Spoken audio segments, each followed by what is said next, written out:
Perfecto, muchísimas gracias. Déjenme acomodo acá la enseñanza. Aquí está ya. Y estamos pues considerando esta serie, que ya es la penúltima enseñanza el día de hoy. Si Dios quiere, ya la semana que entra, que es nuestra última reunión del año, vamos a terminarla. El tema es la primera manifestación de Jesús a los discípulos. Él se manifestó 3 veces y hemos visto todo esto que sucedió el día jueves, el domingo. Lo que pasó el domingo fue bastante intenso. Hubo muchas actividades, desde que resucita hasta la primera manifestación. 8 días después se les manifiesta por segunda vez. 40 días después se les manifiesta por tercera vez, pero en esos 40 días Él les habla acerca del reino de Dios. Y antes de pasar a esta manifestación, pues vamos a orar, vamos a poner este tiempo en las manos de Dios. Si me apoyas, César, con una oración, por favor. Claro que sí, claro que sí. Padre, te damos toda la gloria, toda la honra y toda la alabanza, porque tú eres el único que la mereces. Y te agradecemos en esta tarde, Señor, maravillosa, en la cual, pues, tú has dispuesto, Jesús, que escuchemos esta palabra, que escuchemos esta enseñanza, Padre. Usa la vida de tu Hijo Alberto, Señor Jesús, que tu Espíritu Santo traiga revelación, traiga ese denuedo, Señor, para poder compartir con nosotros estas verdades espirituales a través de los evangelios, Padre, que podamos a través de tu Espíritu Santo entender y poderlo poner en práctica en nuestra vida diaria, Señor, porque tú eres nuestro ejemplo, Padre. Usa su vida, Señor, y pues prepara los corazones de cada uno de nosotros, prepara nuestros oídos, que sean receptivos, que sean con una actitud de escucharte, Padre. Te pido en el nombre de Jesús que tú seas obrando, Padre, en la vida de cada uno de mis hermanos que nos escuchan dentro de la cárcel, que a través de cualquier medio, ya sea por el teléfono, ya sea por el Facebook, Padre, pues que tú llegues hasta esos lugares, Padre, y que podamos, Señor, ser bendecidos en esta tarde. En el nombre de Jesús. Amén.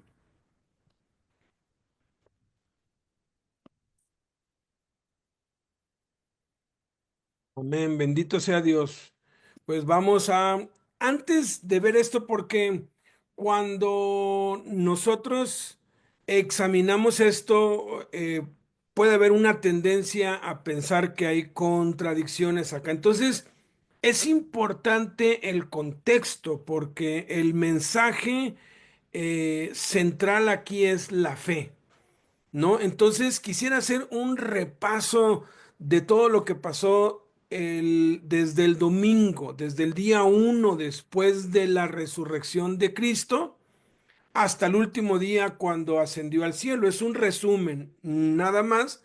Vamos a estar viendo aquí el día y qué día después de la resurrección es. En negro, en la cintilla negra, vamos a estar viendo la hora o aproximadamente en qué tiempo del día fue. Y luego en gris vamos a estar viendo el lugar, ¿no? Entonces, en la madrugada Jesús resucita de la muerte. Él resucita. No se sabe exactamente a qué horas, pero tiene que ser antes de las 5 de la mañana.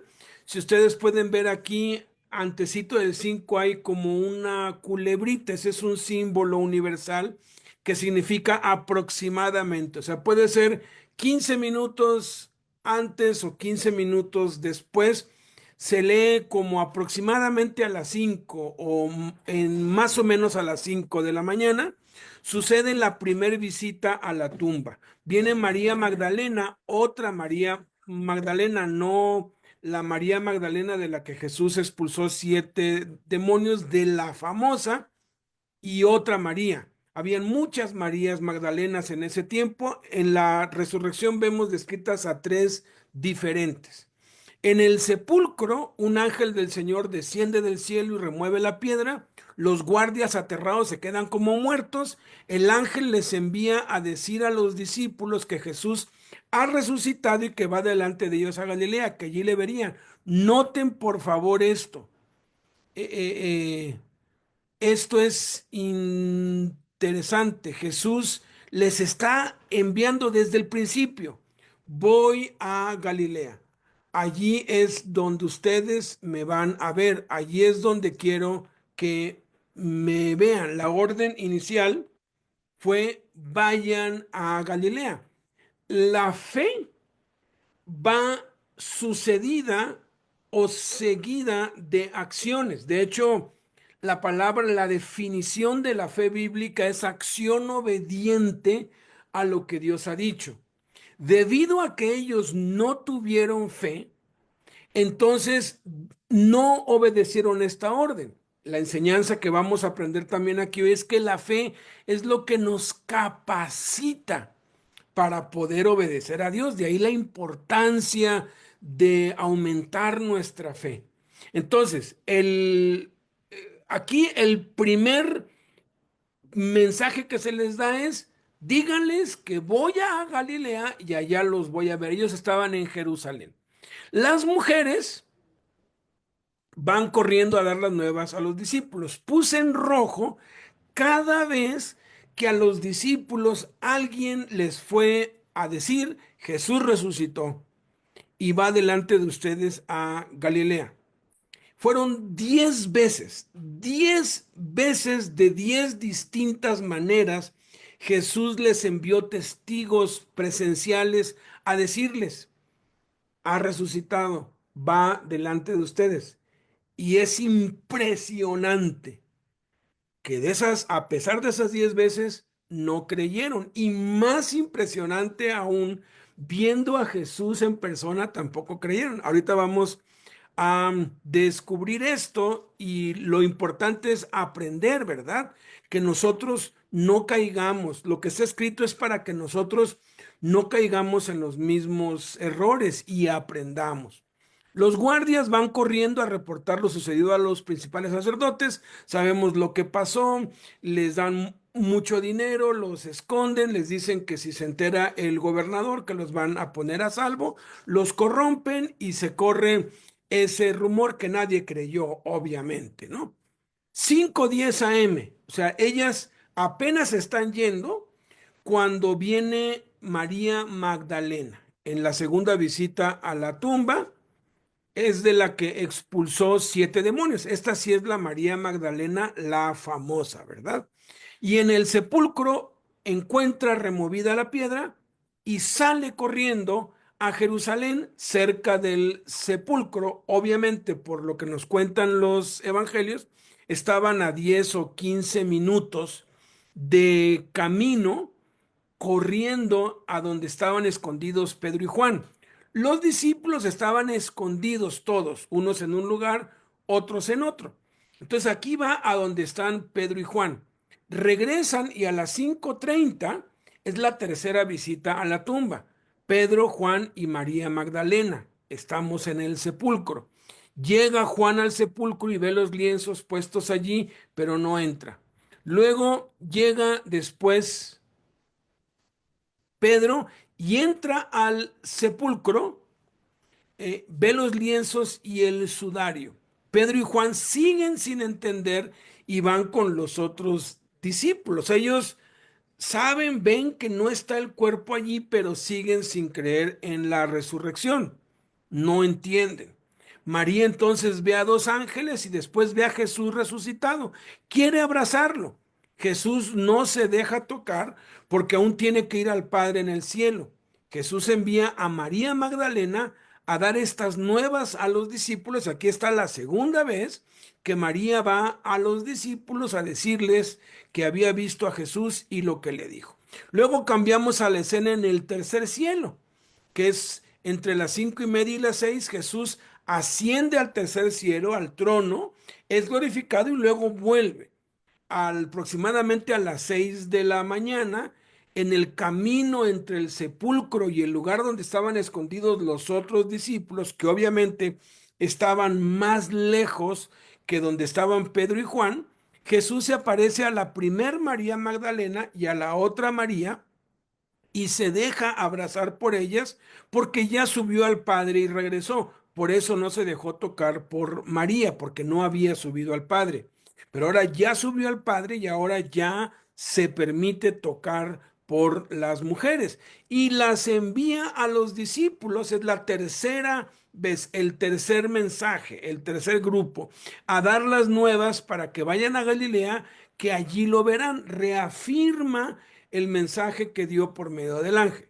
Luego, en el sepulcro sucede la cuarta visita a la tumba. Mujeres que habían venido con él desde Galilea, hayan removida la piedra, hayan dos ángeles, las cuestionan por qué buscan entre los muertos al que vive y les recuerdan lo que Jesús ya les había dicho. Ellas se acuerdan de las palabras de Jesús y corren a dar la noticia a los discípulos. Ya van cuatro, lleven la cuenta. Lo que está en rojo son los mensajes que enviaron a los discípulos. 6:15 de la mañana, quinta visita. Otra María Magdalena, María madre de Jacobo y Salomé, hayan removida la piedra, ven a un joven sentado al lado derecho, ya no ven a dos ángeles o a dos varones, ven a un joven. Las mujeres se espantan, el joven les da las nuevas y las envía a decir a los discípulos y a Pedro que ha resucitado. Y va delante de ellos a Galilea, que allí lo verán. Y luego nos cambiamos a Jerusalén, el lugar donde están escondidos los discípulos. Ellas se van huyendo, llenas de miedo, pero al final dan la noticia a los discípulos junto con las otras mujeres que habían venido con él de Galilea. Van cinco. 6:45 de la mañana, sexta visita. Pedro va por segunda vez porque Pedro oye que Jesús dijo, y díganle a Pedro, ¿no? Entonces Pedro corre al sepulcro y cuando mira dentro ve los lienzos solos y se va a casa maravillándose de lo que había sucedido, pero sin creer aún.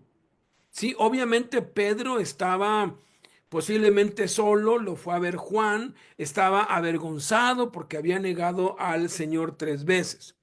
Entre las 7 de la mañana y las 3 de la tarde, posiblemente en el camino del sepulcro, al lugar donde estaban escondidos, Jesús se aparece a Pedro a solas, porque vamos a ver que después testificaban otros, se ha parecido a Pedro, ¿no? Se aparece a Pedro. Y en Jerusalén, en donde estaban escondidos, Pedro les comunica a los demás, pero tampoco le creen. Ya vamos 6 veces que alguien llega a decirles, Jesús resucitó, lo hemos visto, y siguen sin creer. Entre las 3 y las 6 de la tarde, en el camino a Maús, que lo vimos la semana pasada, Jesús se aparece a dos discípulos. Uno de ellos era Cleofas, no del grupo de los 12 que Jesús escogió. No aparece el nombre de Cleofas entre los 12. Posiblemente el otro sí era, no se sabe. Les abre las escrituras y les dice todo lo que de él dicen, caminando a un paso normal. Son 3 horas de Jerusalén a Maús. Llegan a las 6 de la tarde a una aldea en Emaús, obligan a Jesús a quedarse con ellos. Jesús se manifiesta y lo reconocen y al instante desaparece de su vista. Los dos discípulos van corriendo de regreso a Jerusalén a contar esto que les pasó a los discípulos. Ya van 7. Obviamente van corriendo, hacen 2 horas. El trayecto de Jerusalén a Maús a paso normal son 3 horas. Corriendo, pues son 2 horas, es 1 hora menos. Obviamente, entonces a las 8 de la noche, ellos llegan y los que estaban reunidos con los 11 les dicen que Jesús apareció a Pedro. Aquí está la octava. Ellos les cuentan lo que les aconteció en el camino y cómo le habían reconocido a partir de pan. Van 9 y ni aún a ellos le creen. Por fin a las 9 de la noche, Por fin a las 9 de la noche, ese mismo día, el mismo domingo, en Jerusalén, el lugar donde estaban escondidos los discípulos, cerradas las puertas, Jesús se aparece en medio de ellos y los saluda y les muestra las manos y el costado. Acá está la 10ª vez, la 10ª muestra de que Él está vivo. Ahora es Jesús en persona. A pesar de eso, siguen sin creer pensando que ven un espíritu. Les vuelve a mostrar las manos y los pies. Los discípulos se regocijan viendo a Jesús, pero de gozo aún no creen. Fíjense qué impresionante. Lo están viendo en persona y siguen sin creer. Entonces Jesús les pide de comer y come delante de ellos.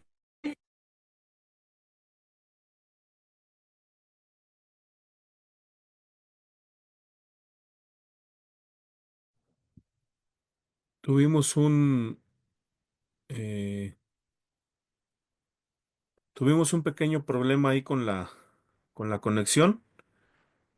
Esperemos que pronto vuelva a conectarse, Alberto. Y qué interesante, ¿no? Qué interesante arrancando, ¿no? Ahorita esto que estamos estudiando. Y yo creo que cuando vemos a los discípulos y nos vemos, bueno, a mí me pasa, ¿no? Y me veo a mí mismo, no hay una grande diferencia, ¿no? Entre los discípulos de Cristo y los discípulos a hoy, en nuestros tiempos, ¿no? Es increíble ver que de gozo, de felicidad, pero no creía, ¿no? Aún viéndolo en, en, en persona, ¿no? Pero pues qué bendición de verdad poder tener la palabra de Dios a nuestro alcance y poder escudriñarla, poder eh, estar pues al pendiente, ¿no? De esto. Ya por ahí está entrando, ya por ahí está entrando, Betito.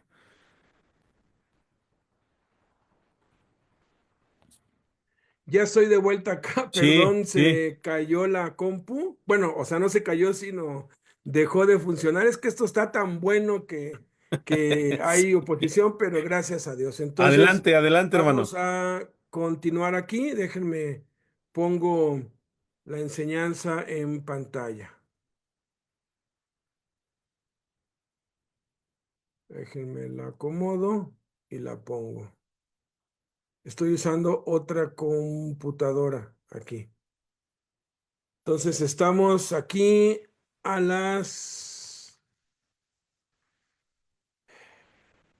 a las, estamos el día domingo a las 9 de la noche. Ok, vamos pues. Se me así me oyen bien, ¿verdad? Sí, sí, te escuchas bien. Ok, vamos entonces aquí y ahí está.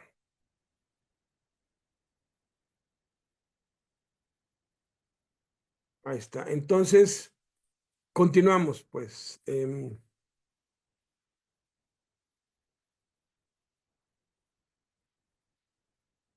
Ahí está.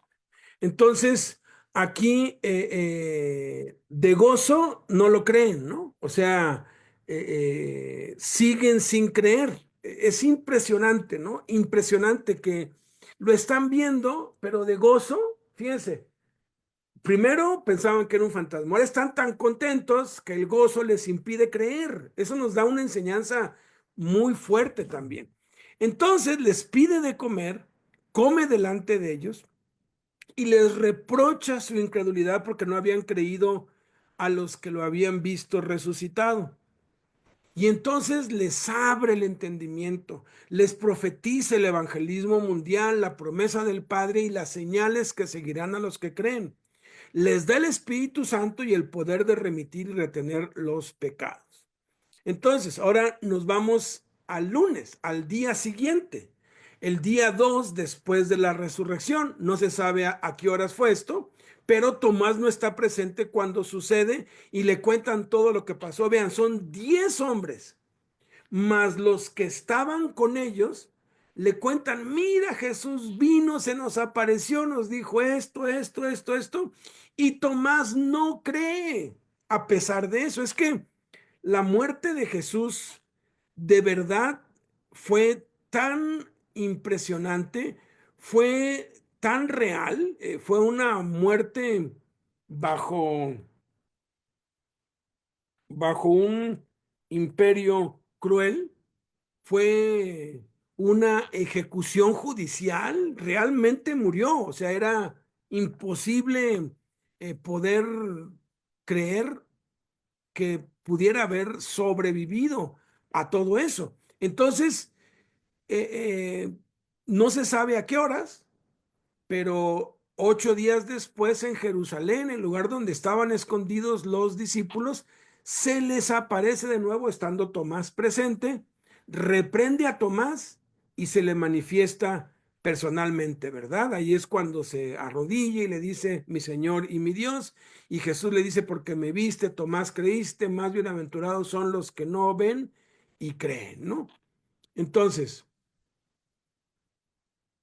uno o más días después, puede ser uno, dos, tres, cuatro, no se sabe.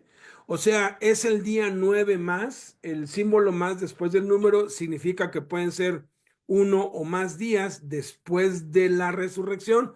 Por fin, por fin, obedecen los discípulos. La hora es incierta, posiblemente al caer la tarde, porque ellos tuvieron que viajar y ese sí era un viaje de todo un día. De Jerusalén a Galilea, el viaje implicaba todo un día, posiblemente salieron a las 5 de la mañana o a las 6 y llegaron allá al caer la tarde, posiblemente, pero ellos fueron al monte donde Jesús les había ordenado, por fin. Los discípulos por fin obedecen lo que Jesús les mandó desde el principio. Jesús se les aparece de nuevo ahí y algunos siguen dudando. O sea, es impresionante que a pesar de tantas señales y manifestaciones, ellos siguen dudando y aquí es cuando les da la gran comisión. Y de veras pareciera muy frustrante, pero algunos días después, o sea, 10 o más días después de la resurrección, pudiera ser que esto fue al siguiente día que les dio la gran comisión en Galilea, en el mar de Tiberias. Ellos estaban en Galilea. En vez de irse a cumplir la gran comisión, en vez de irse a llevar el evangelio a todos lados, ¿qué es lo que hacen? Pedro y 6 discípulos van a pescar. Jesús se les aparece de nuevo y les da de desayunar. Jesús pregunta a Pedro 3 veces si lo ama y le da 3 comisiones: apacienta mis corderos, apacienta mis ovejas, pastorea mis ovejas. Pedro ve que Juan sigue a Jesús y le pregunta, ¿y este qué? Jesús le dice que si él quiere que él quede hasta que él vuelva, a ti qué te importa, tú hazlo, tú sígueme y deja en paz a los demás. Entonces, entre el día 11, aquí haría falta aún más, porque pudo haber sido el día 12 o el día 13, y el día 39 después de la resurrección, los horarios son inciertos, pero es seguro que es entre Galilea y Jerusalén, porque los discípulos regresan a Jerusalén. Jesús se les sigue presentando vivo con muchas pruebas indubitables y hablándoles acerca del reino de Dios. Y ojo, pongan mucha atención acá. Tuvieron que pasar estos, pues son 29 días prácticamente, o más de 20 días, por lo menos 21 días o más de 21 días, dependiendo del día que hayan llegado ellos a Galilea, para que ellos por fin creyeran que Jesús había resucitado. Y es importante entenderlo. Y lo que al final de cuentas hizo que ellos se convencieran no fueron ni las apariciones, no fueron ni las señales, ni lo que vieron, fue la palabra de Dios, fue lo que les enseñó Jesús durante esos 21 días o más. Los especialistas aseguran que si logramos repetir algo durante 21 días, eso se nos arraiga, se nos queda pues firmemente arraigado. Luego en Jerusalén lo saca fuera hasta Betania, a 3 kilómetros de Jerusalén. Este ya es el día, aquí hizo falta esto,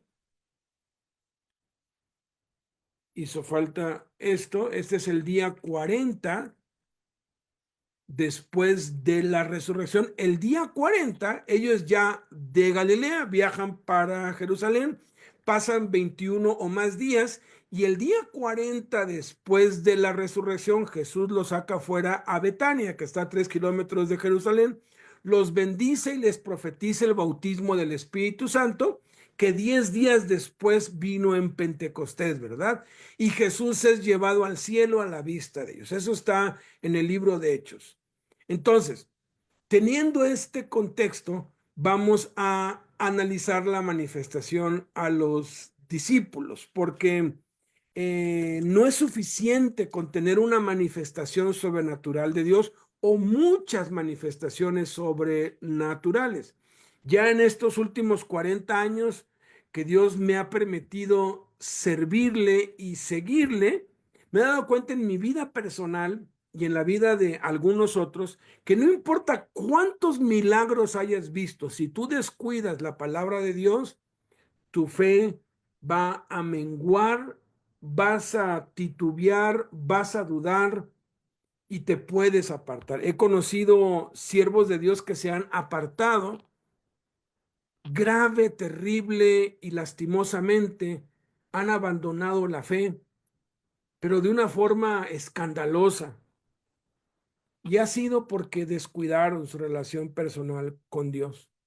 Y personas, mujeres y hombres, porque conozco de los dos lados, que han visto milagros impresionantes, que incluso Jesús se les ha aparecido en persona, que han escuchado la voz audible de Dios. Por eso es que hay que tener muchísimo cuidado. Lo único seguro es la palabra de Dios. El tiempo que pasamos diariamente con Dios. Y eso es lo que vamos a aprender aquí. Vamos a leerlo todo junto, Mateo, Marcos, Lucas y Juan. Dice, esto sucedió el día domingo de su resurrección, porque dice, cuando llegó la noche de aquel mismo día, el primero de la semana, estando las puertas cerradas en el lugar donde los discípulos estaban reunidos por miedo de los judíos, finalmente vino Jesús y se apareció a los 11 mismos, estando ellos sentados a la mesa. Mientras ellos aún hablaban de estas cosas, se puso en medio de ellos y les dijo, aquí el de los 11, habían 10, pero los 11 es una referencia genérica, no es una referencia numérica. Y les dijo, paz a ustedes. Y cuando les hubo dicho esto, les mostró las manos y el costado. Entonces, espantados y atemorizados, pensaban que veían espíritu. Pero él les dijo, ¿por qué están turbados y vienen a su corazón estos pensamientos? Miren mis manos y mis pies, que yo mismo soy, palpen y vean. Porque un espíritu no tiene carne ni huesos como ven que yo tengo. Y diciendo esto, les mostró las manos y los pies. Y los discípulos se regocijaron viendo al Señor, y como todavía ellos de gozo no lo creían y estaban maravillados, les dijo, ¿tienen aquí algo de comer? Entonces le dieron parte de un pez asado y un panal de miel, y él lo tomó y comió delante de ellos, y les reprochó su incredulidad y dureza de corazón, porque no habían creído a los que lo habían visto resucitado. Y les dijo, estas son las palabras que les hablé estando aún con ustedes, que era necesario que se cumpliese todo lo que se ha escrito de mí en la ley de Moisés, en los profetas y en los salmos. Entonces les abrió el entendimiento para que comprendiesen las escrituras y les dijo, Así está escrito. Y así fue necesario que el Cristo padeciese y resucitase de los muertos al tercer día, y que se predicase en su nombre el arrepentimiento y el perdón de pecados en todas las naciones, comenzando desde Jerusalén. Y ustedes son testigos de estas cosas. Y aquí yo enviaré la promesa de mi Padre sobre ustedes, pero quédense ustedes en la ciudad de Jerusalén hasta que sean investidos de poder desde lo alto. Entonces Jesús les dijo otra vez: pasa a ustedes, como me envió el Padre, así también yo los envío. Vayan por todo el mundo y prediquen el evangelio a toda criatura. El que creyere y fuere bautizado será salvo, mas el que no creyere será condenado. Y estas señales seguirán a los que creen. En mi nombre echarán fuera demonios, hablarán nuevas lenguas, tomarán en las manos serpientes, y si bebieren cosa mortífera no les hará daño. Sobre los enfermos pondrán sus manos y sanarán. Y habiendo dicho esto, sopló y les dijo: reciban el Espíritu Santo. A quienes remitieren los pecados les son remitidos, y a quienes se los retuvieren les son retenidos. Y entonces se va, y hasta dentro de 8 días se aparece otra vez. Entonces esto está en Marcos, en Lucas y en Juan. Aquí está la parte de Marcos, aquí está la parte de Lucas. Es interesante que Mateo no relata esto. Mateo solamente relata lo que sucedió al final, cuando por fin obedecen y van a Galilea, que era la orden inicial. Por eso es que no aparece aquí. Cuando juntamos los tres relatos, pues nos damos cuenta que quien nos dice que fue el día domingo fue Juan, que se apareció a los 11 mismos, nos los dice Marcos, que se puso en medio, nos lo dice Juan y Lucas, lo que les dijo lo dice Juan y Lucas. Juan dice que les mostró las manos y el costado, y Lucas es el que nos cuenta que a pesar de que lo estaban viendo, estaban turbados, pensaban que veían un espíritu. Les mostró las manos y los pies otra vez. Dice Juan que los discípulos se regocijaron viéndolo, pero ellos, dice Lucas, todavía no lo creían y estaban maravillados, y les pidió algo de comer. Comió con ellos y les reprochó su incredulidad y dureza de corazón. Eso nos lo dice Marcos. El que comió lo dice Lucas. Entonces, en Lucas dice que les dijo: estas son las palabras que les hablé. Les abre el entendimiento, les dice lo que las escrituras dicen, les profetiza el evangelismo mundial, porque dice que se va a predicar su nombre en todas las naciones y el perdón de los pecados. Yo enviaré la promesa de mi Padre. Aquí promete el Espíritu Santo, y luego les dice que así como el Padre lo envió, lo dice Juan, así yo los envío a ustedes. Y esto encaja perfectamente con lo que, con lo que acaba Marcos, ¿verdad? Porque en Marcos acaba con la comisión que les da de ir por todo el mundo. Y es lo que vino a hacer Jesús: a predicar el evangelio a toda criatura, a bautizar, y luego habla de las señales poderosas que vendrán como resultado del bautismo en el Espíritu Santo. En mi nombre echarán fuera demonios, hablarán nuevas lenguas, tomarán en las manos serpientes, si vivieren cosa mortífera no les hará daño, y sanidad de los enfermos. Y termina con algo muy importante y muy relevante que vamos a entender ahorita: reciban el Espíritu Santo.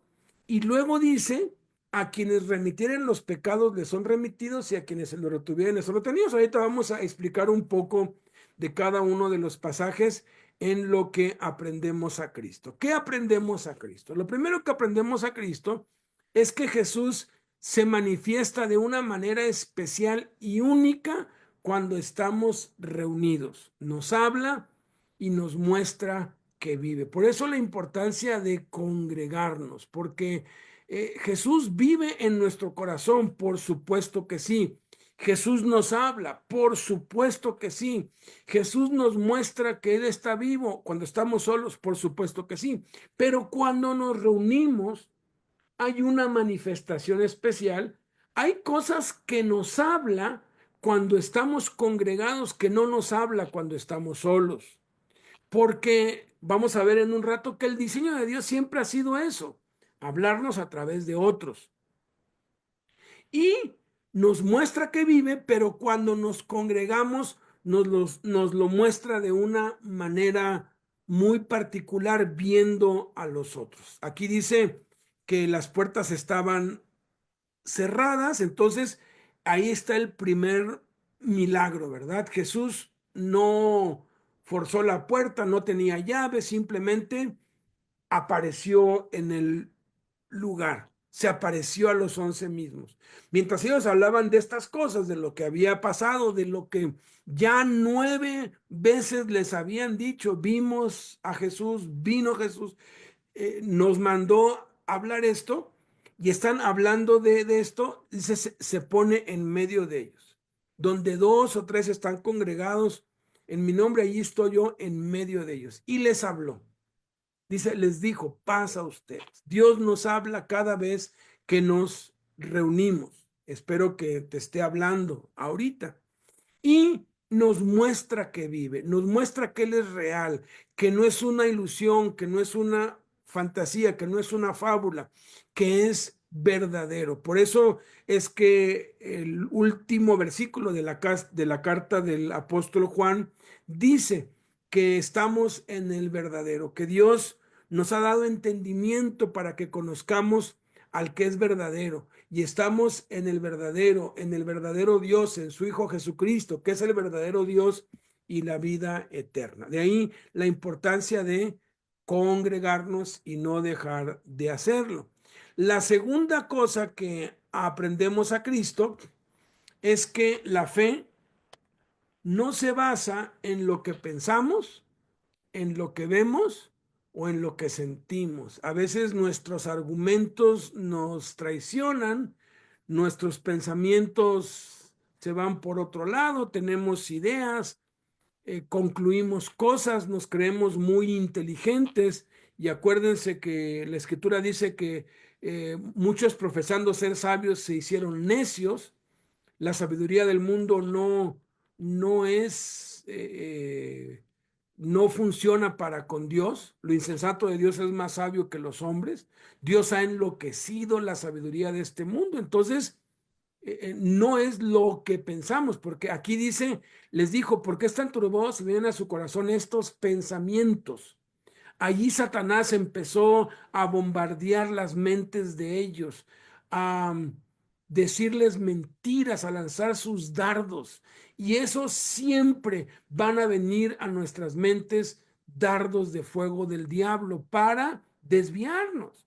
El Espíritu dice claramente que en los últimos tiempos algunos apostatarán de la fe escuchando espíritus engañadores y doctrinas de demonios, cosas que tenemos que pensar, que razonar.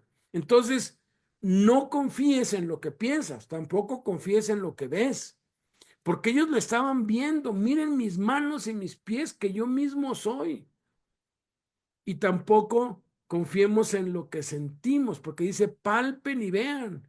Y dice que estaban llenos de gozo, estaban llenos de gozo. Y por el gozo no lo creían.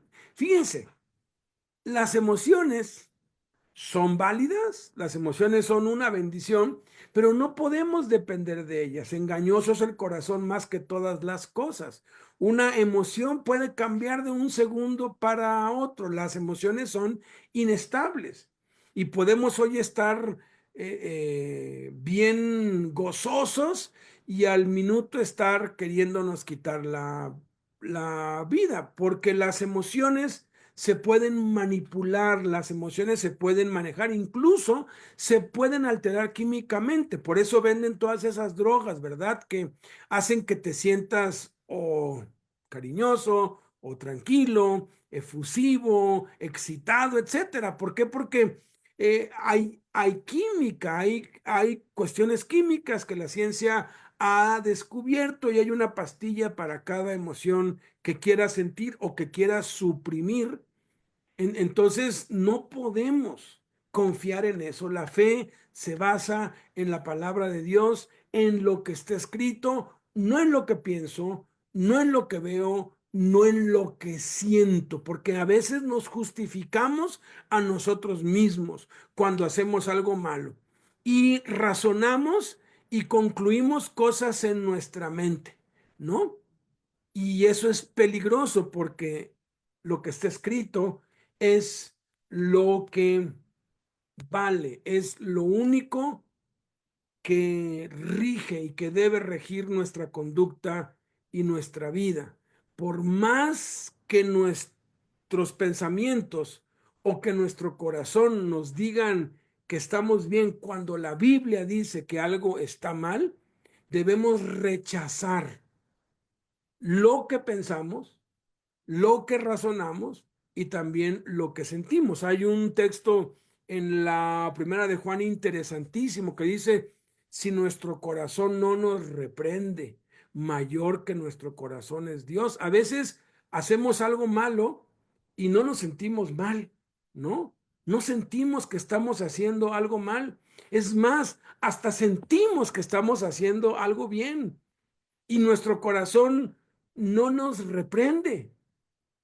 Pero sabes, si tu corazón no te reprende, pero eso que sientes es contrario a lo que la palabra de Dios dice, estás equivocado. Ya perdí la cuenta en estos 40 años de cuántas veces hombres dentro de la cárcel me han dicho, me enamoré de una mujer que no es su esposa.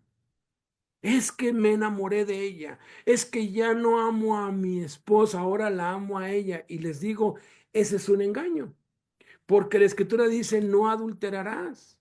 Es bien claro, si tú estás casado, es que ella ya no me atiende, es que ella esto y ella el otro y ella aquí y ella allá y se justifican, sacan sus razonamientos.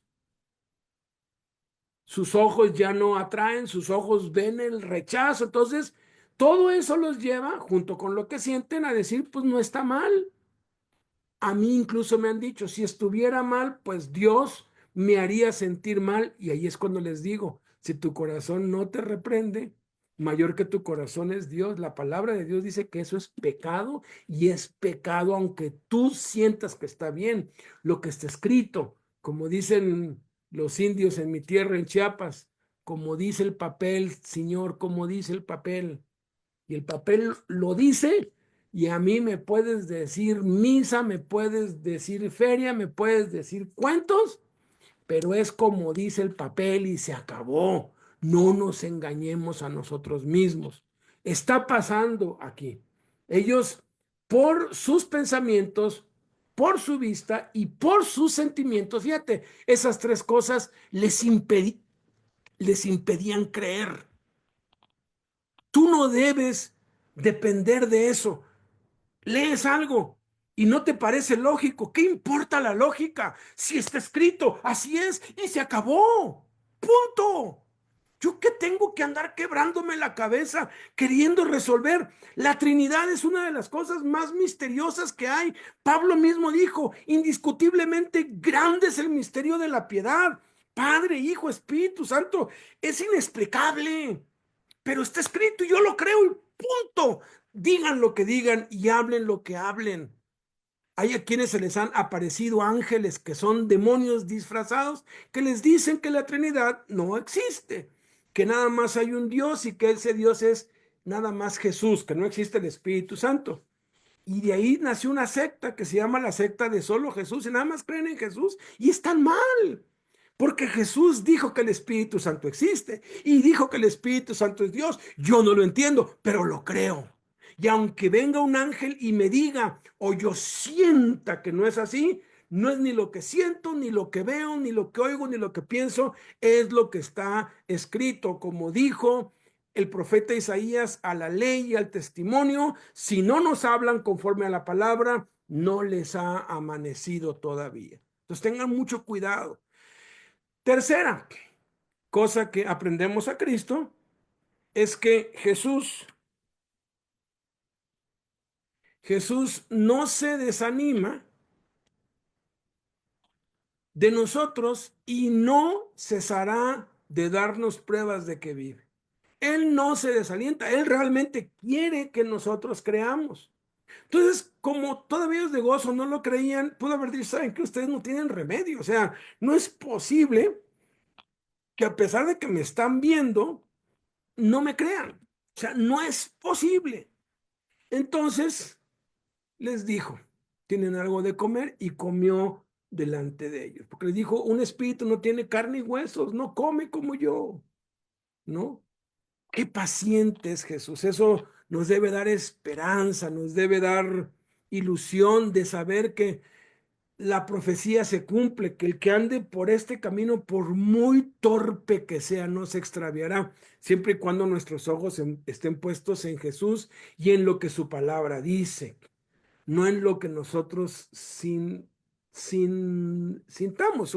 Hay una historia que me encanta, la he contado muchas veces y la seguiré contando porque me gusta, de Agustín de Hipona, el padre de la teología moderna. Fue el primero en organizar la Biblia por temas. Puso el tema de la salvación, de la justificación, de la redención, de la expiación, de la santidad. O sea, puso por temas y sacó todos los versículos de cada tema. Algo maravilloso porque nos ayuda a entender mejor la Biblia, pero cuando llegó a la Trinidad, no encontraba forma de cómo explicarlo, pues así 2 más 2 igual a 4, ¿no?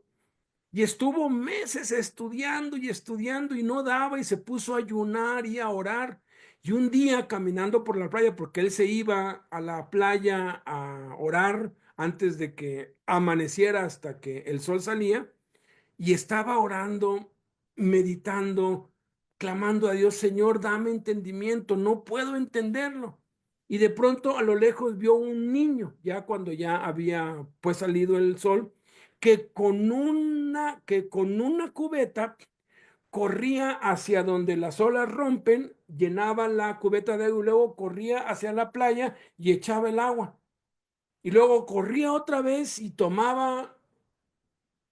llenaba esa cubeta y otra vez corría hasta la playa y la echaba. Se fue acercando y el niño estaba pero afanado en eso. Cuando se paró allí, justo donde él estaba, el niño ni lo volteó a ver de tan afanado que estaba. El niño había hecho como un hoyo allí en la playa y allí estaba echando el agua. Y le dijo, hijo, mi niño, dime qué haces. Y, y le dijo, voy a echar toda esa agua que está allá en ese hoyito que está ahí. Y corrió otra vez y, y vuelve y otra vez echa y lo detiene otra vez Agustín y le dice, hijo, eso es imposible. Y de pronto se transfigura el rostro del niño y le dice, así de imposible es que tú, con una mente finita, me quieras entender a mí, que soy infinito. Y se desapareció de enfrente de él. Un ángel, Dios, Cristo, Dios le dio, él escribe que no sabe si fue una visión, si fue real, la cubeta estaba ahí y entendió que hay que creer.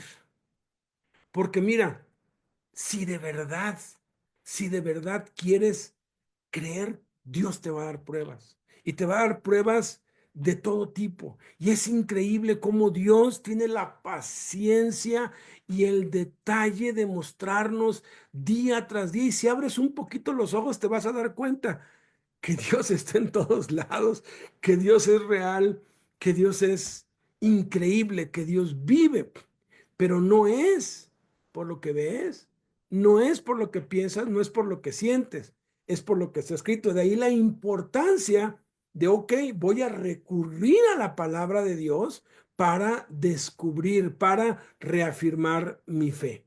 La cuarta cosa que aprendemos a Cristo es que Dios siempre ha usado y seguirá usando el mismo método para hablarnos. Dios no ha cambiado. Dios no cambia. No nos equivoquemos. El Padre de las Luces no cambia, no muda, no tiene sombra de variación. Es el mismo ayer y hoy y por los siglos. Y siempre ha usado y seguirá usando el mismo método para hablarnos, mensajeros escogidos por Él. Y hay que definir los escogidos, ¿verdad? Primera de Corintios 1:27 dice que Él escogió lo necio del mundo, lo débil del mundo, lo vil del mundo, lo menospreciado y lo que no es. Nada más obsérvate a ti y a mí, obsérvanos a nosotros. ¿Qué poder político, económico, qué influencia tenemos? Ni siquiera somos influencers, ¿no? Digo, nadie nos pela, nadie nos ve, ¿no? Yo de pronto veo y digo, ay, 15 visitas, 40, cuando veo 100 digo, wow, es una multitud. Pero ¿qué se compara eso con los influencers que tienen millones, ¿no? Nada. Para el mundo no somos nada.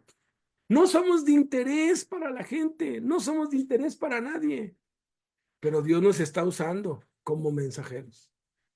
¿Y sabes qué? Cuando llegue el juicio, es que yo nunca supe cómo no iba a sacar ahí los archivos de lo que tú hablaste, de lo que yo hablé, de lo que cada uno compartió en la calle, por internet, cuando pues tocaste una puerta y se cerraron, cuando le hablaste en el metro a alguien y no te quiso oír, y Dios va a sacar la película de todos, porque es más importante testificar de lo que tú piensas, porque Dios va a usar eso como pruebas, como exhibiciones, como argumentos en el día del juicio contra los impíos que no crean, porque no van a tener ninguna excusa, porque así ha sido siempre Dios, y no te sorprendas que la gente no crea. A Jesús no le estaban creyendo.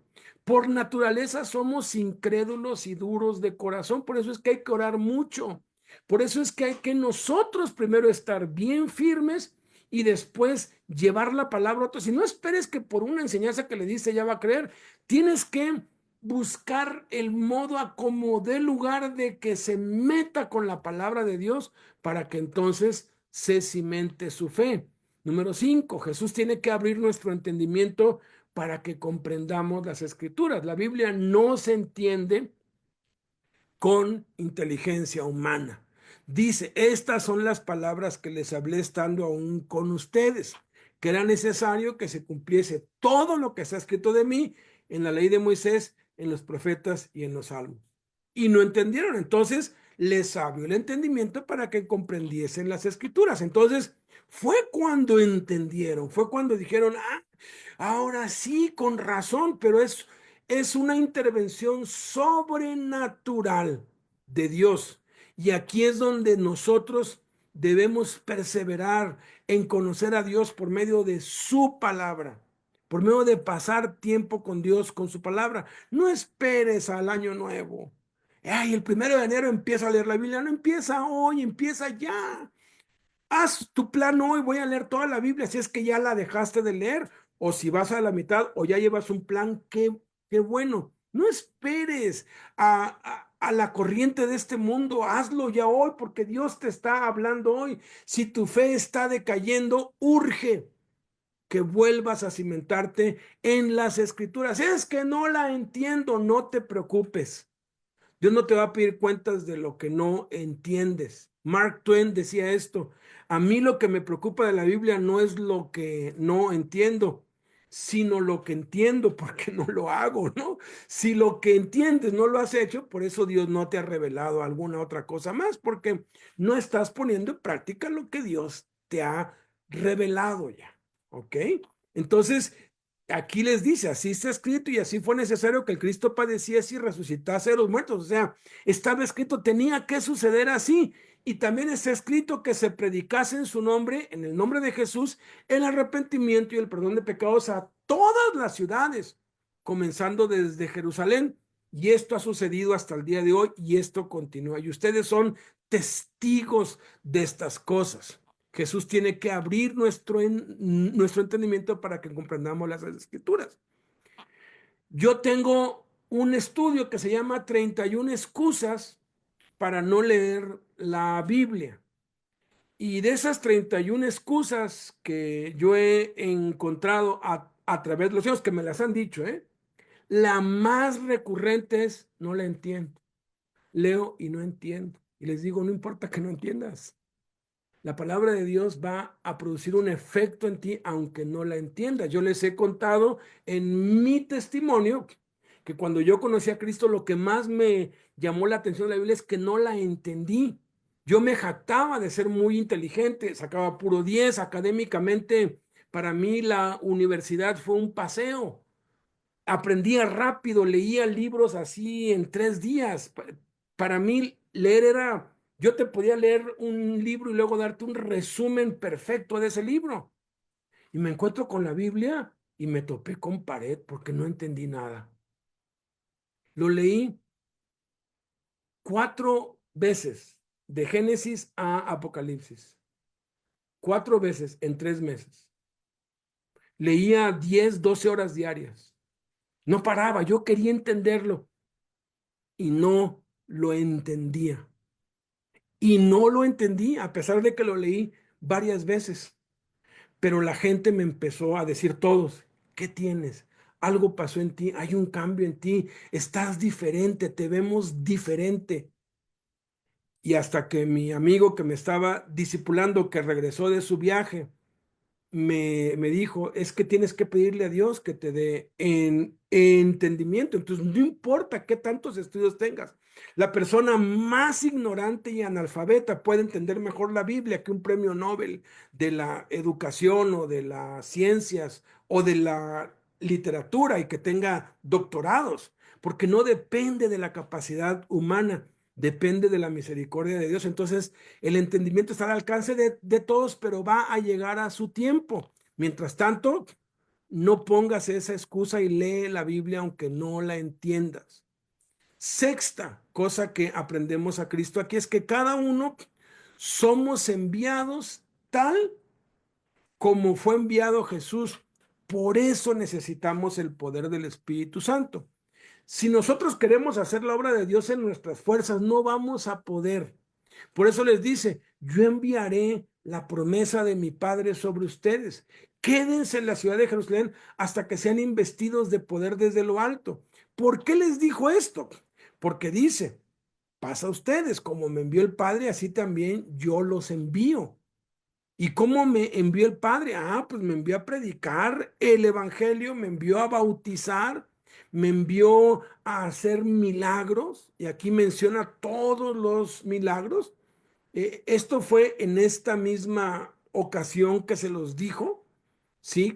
Está unido aquí en el contexto el bautismo en el Espíritu Santo y las evidencias, las señales, los milagros que vienen como resultado de ser bautizado en el Espíritu Santo. Y habiendo dicho esto, sopló y les dijo, reciban el Espíritu Santo. Ahora, un fenómeno pasó aquí. En Juan capítulo 16, la última noche que Jesús está aquí en la tierra, les habla del Espíritu Santo y les dice, el consolador, el cual enviaré del Padre, el cual mora con ustedes, pero estará en ustedes. Particularmente el Espíritu Santo no estuvo dentro de los discípulos cuando Jesús estaba con ellos, porque Jesús estaba con ellos. Cuando Jesús resucita, entonces, para completar lo que ahora es nuestra herencia, les da el Espíritu Santo. Pedro le dijo a la multitud, arrepiéntanse y bautícense en el nombre del Señor Jesucristo y recibirán el don del Espíritu Santo. O sea, en el momento en que creemos en Jesús, recibimos el Espíritu Santo, pero no estamos bautizados con el Espíritu Santo, no estamos llenos con el Espíritu Santo. Tiene que venir la experiencia después de la llenura. Sí tenemos el Espíritu Santo cuando recibimos a Cristo, pero el Espíritu Santo no nos controla. ¿Y qué tenemos que hacer para eso? Pues tenemos que llenarnos de la palabra de Dios, del vino celestial, para entonces poder ser llenos del Espíritu Santo en un contexto de los unos con los otros. Y por último, y pareciera que está como que fuera de contexto, como que no encaja, ¿no? Con lo que les está diciendo del poder del Espíritu Santo y que como el Padre me envió y todo, pero cuando lo analizamos en el contexto, Lo entendemos, debemos remitir los pecados de los que pecan contra nosotros. De otro modo, los retendremos y nos impedirán alcanzar la gracia de Dios, nos estorbarán y contaminarán a muchos. Miren, este versículo ha sido bien mal entendido, sobre todo por la religión tradicional, por la religión po- popular. Aquí no dice a quienes perdonares los pecados. No está hablando aquí del perdón de los pecados. No está diciendo aquí que tú y yo tenemos poder para perdonarle los pecados a otros. Está hablando de remitir. ¿Qué es remitir? Es enviar algo por medio de otro. Supongamos que me visita José Manuel Torres en la oficina. Me dice, ahorita me voy a ver con Horacio, con Horacio Molinar. Entonces le digo, ah, mira, este libro, precisamente yo se lo quería llevar, pero mira, llévaselo. Entonces yo le estoy enviando un libro a Horacio Molinar por medio de José Manuel Torres. Eso es remitir. Es José Manuel quien lo lleva, pero el envío es mío. Y no es para José Manuel eso, sino es para quien se lo envío. Fíjense qué delicado es esto. Es imposible que si de verdad vamos a hacer la obra de Dios, no seamos lastimados. Los enemigos nuestros van a ser los de nuestra propia casa. Comenzando con nuestra propia casa, vamos a ser criticados, calumniados, burlados. Los amigos nos van a voltear la espalda. Vamos a ser traicionados. Van a haber malos entendidos. Van a haber cosas intencionales, no intencionales. El punto es que vamos a ser lastimados. Todo lo que pasó a Jesús lo vamos a pasar nosotros también. No esperes otra cosa más que eso, porque es lo que está escrito. Y si tú y yo no aprendemos qué hacer con esos pecados que nos hacen, si nosotros guardamos una sola raíz de amargura, entonces estamos reteniendo el pecado de otro. Haz de cuenta, José Manuel me roba, ¿no? Ese libro que yo le di va y se lo lleva, ¿no? No se lo lleva a Horacio como se lo había pedido, está pecando contra mí. Yo digo, no, ese cuate, no, y empiezo allí y empiezo a hablar con otros de él y ya desobedecí esta orden. Ya me desvié. ¿Qué es lo que tengo que hacer? Pues lo primero que tengo que hacer es perdonarlo y ese pecado que él hizo contra mí, soltarlo y decirle a Dios, Señor, yo lo suelto. Al fin y al cabo es un libro, es una cosa económica, pues total, compro otro. Para que cuando él venga y me pida perdón, yo le diga, ¿sabes qué? Todo está bien, no hay bronca, estamos bien. Y si no viene, de todas maneras, estamos bien. El perdón es una cosa, la confianza es otra, pero ese es otro punto. Yo debo estar limpio. Alguien me dice, oye, ¿y ese José Manuel? No, él es un siervo de Dios y yo no tengo por qué hablar mal de él. Ten mucho cuidado cuando alguien te habla mal de otra persona. Ten mucho cuidado. ¿Cómo se manifiesta el que tú estás reteniendo los pecados de otros? Porque dice, a quienes se los retuvieres, oh, les son retenidos. Llega Horacio conmigo, le digo, oye Horacio, ¿cómo ves que te mandé un libro con José Manuel y no te lo entregó ese bandido? Yo ya, yo estoy reteniendo el pecado que él hizo contra mí. Yo lo estoy reteniendo y como lo estoy reteniendo, escúchame, las consecuencias del pecado que debería sufrirlas José Manuel, las estoy sufriendo yo, porque yo estoy amargado ya.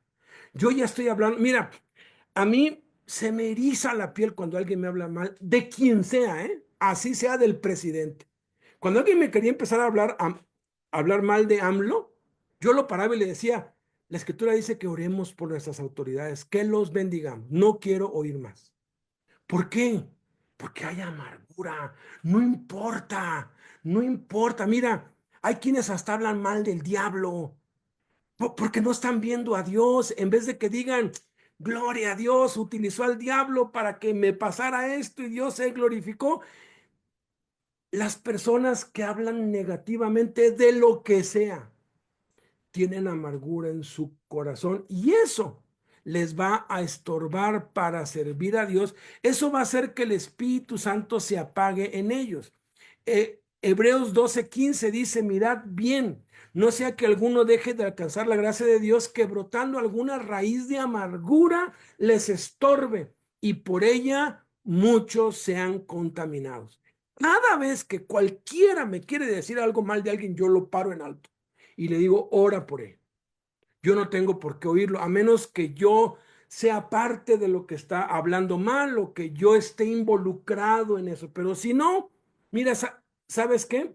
Ora y los exhorto, remite ese pecado, perdónalo, porque tú estás sufriendo las consecuencias que debería estar sufriendo él y pues José Manuel bien contento, porque yo no lo he perdonado, pero en cuanto lo perdono yo, entonces el Espíritu Santo, porque está hablando del Espíritu Santo en el contexto, va y le hace pagar a José Manuel el pecado que hizo contra mí. Y ya viene conmigo y me pide perdón, pues yo ya no tengo contra él nada. Yo lo puedo seguir amando. ¿Por qué? Porque nuestra lucha no es contra carne y sangre. Nuestra lucha no es entre nosotros. Nuestra lucha es contra el diablo. Y si el diablo lo engañó y lo hizo tropezar o lo hizo hacer cualquier cosa, él es mi hermano y va a seguir siendo mi hermano y lo voy a seguir amando, no importa lo que haga. La confianza es otra cosa, pero el punto es que tenemos que estar limpios en nuestro corazón.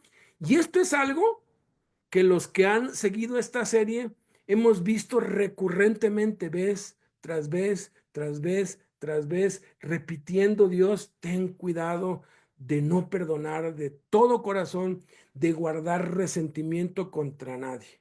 Entonces, examinemos que nuestra fe no se vea estorbada, que nuestra fe no se vea dañada, que podamos nosotros bendecir, que podamos nosotros creer por las escrituras, no por lo que pensamos, no por lo que vemos, no porque lo que sentimos. Qué bueno que vemos milagros, qué bueno que sentimos la presencia de Dios, qué bueno que entendemos cosas, pero el punto es que la fe se sostiene es por la palabra de Dios, no por lo que vemos o por lo que pensamos o por lo que sentimos. Y el peor enemigo de la fe es la amargura. Así que considerémoslo, sobre todo en este tiempo en que la familia se reúne, procuremos pedir perdón y perdonar sobre todo a los que nos han lastimado.